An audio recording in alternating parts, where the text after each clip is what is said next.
अस्सलामुअलैकुम नाज़रीन, मैं हूं तैयब गोंदल।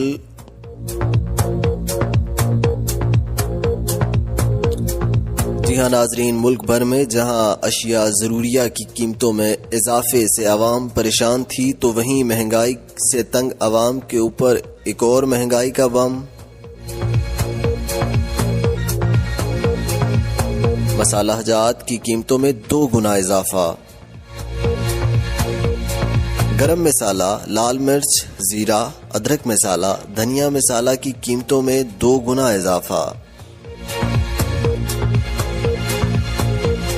महंगाई से सताई अवाम का कहना है कि आटे, दाल, चीनी की कीमतें तो पहले ही पहुंच से बाहर थीं, अब तो मसाला जात भी अवाम की खरीद से बाहर हो गए हैं।